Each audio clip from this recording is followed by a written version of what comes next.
know what was happening at that time? We heard the plane coming. It got louder and louder. It was just a matter of a few seconds when we realized that something was going to hit, and I thought it was going to hit our house. It didn't. Once we got ourselves organized, we got out of the house, got my kids out of the house, ran around to see actually what had happened and where it had happened. Describe the street at that time. I don't think I can. I was just trying to, well, actually, as I came around to the corner of the house next to us was gone. It was burning. Were people running in the streets? Yeah, one of our neighbors down the street came down to help us get out. Our house at that time wasn't on fire, but he came down. We had debris all over the house, all over the yard. He came down and got everybody out, got my family out. I came around and I helped the only survivor out of the destroyed house out. We got him out of the way, and then we started to put some water on the house. Fire department came, police came, and after that it was just. Is your house okay?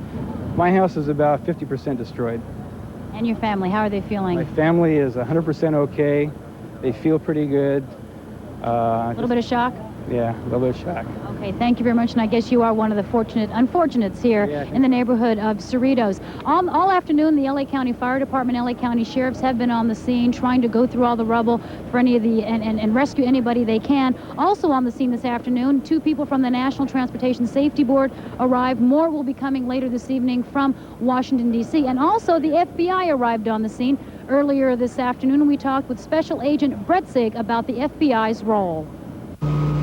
Initially, we attempt to determine whether or not there was something involved in the crash that would fall within our jurisdiction. That does not appear to be the case here.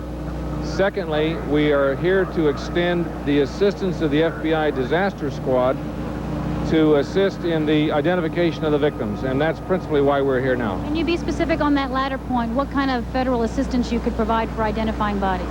We have experts who are able to identify from both fingerprints and other parts of the body the victims, and we render this assistance in these types of crashes to the various locals, the governments that are involved.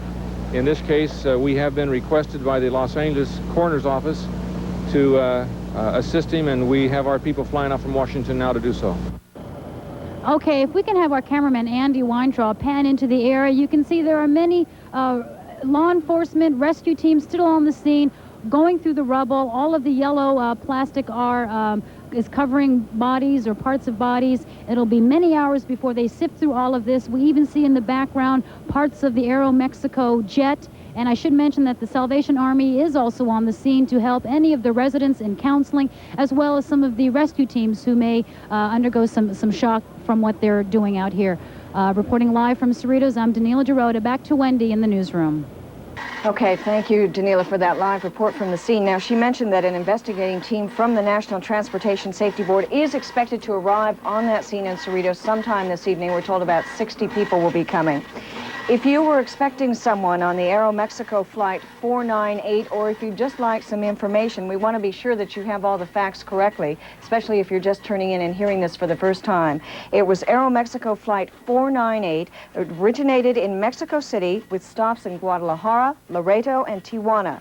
Expected here at LAX sometime shortly after noon today. You can call the airline for further information at area code 213-646-0309. In addition, the Red Cross has set up an evacuation center in Cerritos for residents of that area.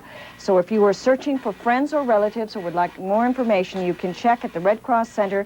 That's at the GTE building in Cerritos, 13340 183rd in Cerritos. And of course, we will have further updates throughout the evening. So stay with us here at Channel 9 News. I'm Wendy Gordon.